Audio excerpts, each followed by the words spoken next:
there are some of my my favorite episodes I've ever done. Bob Newhart plays the greatest drunk you've ever seen in your life. He is the man who said to me, when you're playing a drunk, never try to look like you're falling down. What you try to do is look like you're trying to stand up. Don't try to fall down, just try to stand up. And there's that show, the Thanksgiving show, Over the River and Through the Woods, which is the four of them getting drunk, which ends with Moo Goo Gai Goo, that famous run. And the tag is, I like coffee, I like tea, I like the Java Jive. One of my favorite shows ever. And the other one was the first show that the Peeper appeared, which is Tom Poston played the Peeper, which was Newhart's old friend from college who came to visit him. And there was a great moment where Bob's sitting at his chair, on his chair. Tom Poston's on one knee and Peter Bonner's on the other knee, and they're singing Sonny Boy. Back then I couldn't pick and choose scripts, so you got hired to do a show and they sent you the script 2 or 3 days before. But the writing was so good on those shows, and the writers were so good. I mean, even on that Mary show that I did, it was cut above most of the television shows on the air, even though it was a C+. And the same with the Newhart Show. Bob was so funny, and the writers, Jay Tarsis and Tommy Patchett, I was there.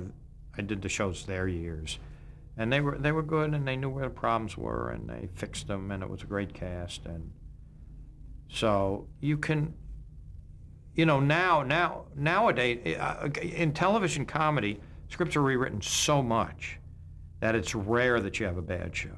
It really is. I mean, on a good show, not on shows that are not any good, but on a good, reputable show. There are no bad Raymonds. There are, as I say, there are C+ Raymonds, which are A's for anybody else. So the writers are so good nowadays at changing. Did Newhart contribute to the writing of his own show? Not a lot.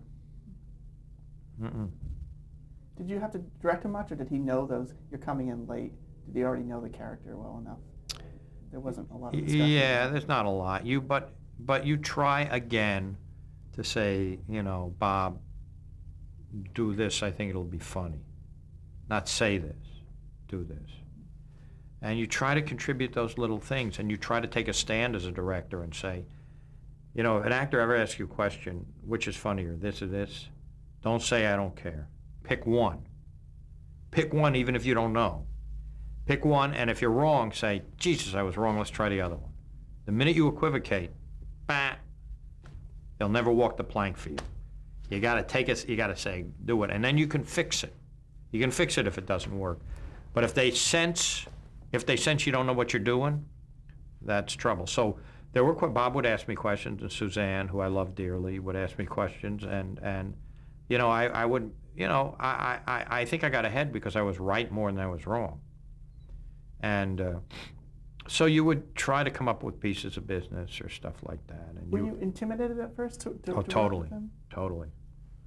I had been, I have all those albums, and he's, that's a hard job for being director of the week, which I was. You're coming into a show where everybody knows what they're doing, so you have to somehow inveigle your way in and intrude upon these people, but not let them know you're intruding. You have to play by their rules, get them out early, because on shows that are successful, they don't want to stay late, and still try to put your imprint on the show. And you have to be very crafty how you do that when you're starting out. Now it's not so difficult.